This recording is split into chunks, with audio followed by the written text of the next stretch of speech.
Welcome back. શાકભાજીના ઉત્પાદનનું hub ગણાતા સાબરકાંઠા જિલ્લાના ખેડૂતો પણ આધુનિક ખેતી તરફ વળ્યા છે। પોતાના ઉત્પાદનને બચાવવા અહીંના ખેડૂતો રોગનાશક અને જંતુનાશક દવાઓનો ઉપયોગ કરે છે। એટલું જ નહીં, યોગ્ય સમયે અને યોગ્ય પ્રમાણમાં દવાનો છંટકાવ કરીને સફળ ખેતી પણ કરે છે।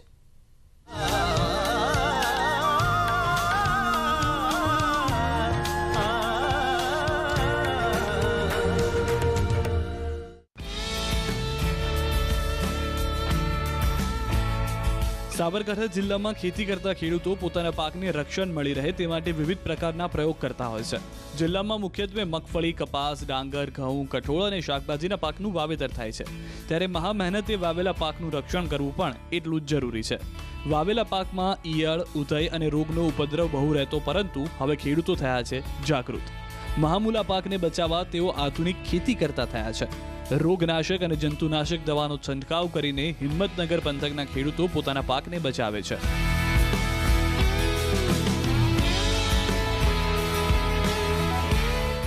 અત્યારે અમે જે ઘઉંની સિઝનમાં ઉદ્યોગમાં દવા મૂકીએ છીએ, ચમત્કાર છે, ઓલું પેલી આપણે રીઝન છે, એ દવાઓ મૂકવાથી ઘઉંની અંદર કંઈક જાતની ઉદ્યોગ આવતી નથી અને ઉત્પાદન સારું મળે છે। એના માટે અમે મગફળીઓમાં અમે ઘણી દવાઓ છોટી, જંતુનાશક દવાઓ, એનાથી મને રિઝલ્ટ સારું મળ્યું।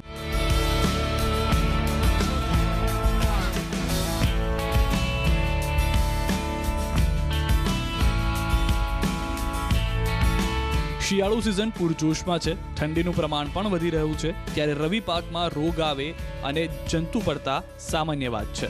ખેતરમાં વાવેલા પાકને બચાવવા ખેડૂતો જે તે પાકને માફક અને ખેતી વિભાગના અધિકારીઓની ભલામણ મુજબ દવાનો છંટકાવ કરતા હોય છે। નિયમિત રીતે દવાનો છંટકાવ કરીને હિંમતનગર પંથકના ખેડૂતો શિયાળુ પાકને સમૃદ્ધ બનાવવા તરફ આગળ વધ્યા છે।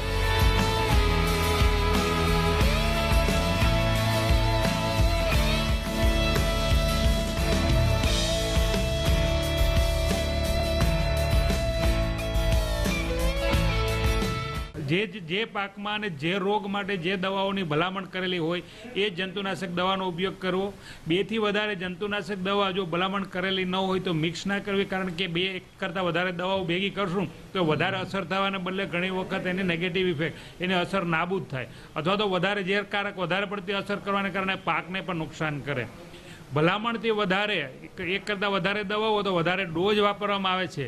ત્યારે જંતુઓ તો એનાથી મરી જાય છે, રોગ તો એનાથી કંટ્રોલમાં આવી જાય છે, પણ એના પાકના ઉત્પાદન ઉપર બહુ મોટી અસર કરે છે। એ ખેડૂતો એ બાબત ધ્યાનમાં લેતા નથી। એટલે એ બાબત પણ ખાસ ધ્યાનમાં રાખવું કે જે ડોઝ જે નક્કી કરેલો હોય એ ખાસ ધ્યાનમાં રાખવાનો।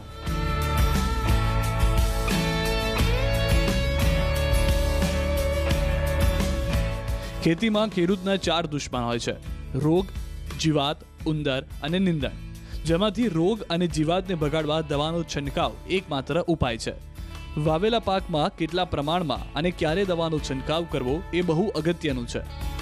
ઈશાન પરમાર, ન્યૂઝ 18 ગુજરાતી, હિંમતનગર, સાબરકાંઠા। જય કિસાન જય વિજ્ઞાન associate sponsor Saras detergent cake. News 18 Gujarati દર ગુરુવારે અને શુક્રવારે આવા જ પ્રગતિશીલ ખેડૂતોની વાત કરશે, તેમની સિદ્ધિઓને બિરદાવશે અને સાથે જ રાજ્યના અન્ય ખેડૂતો માટે પ્રેરણા સ્ત્રોત ખેતીલક્ષી વાત પણ કરશે।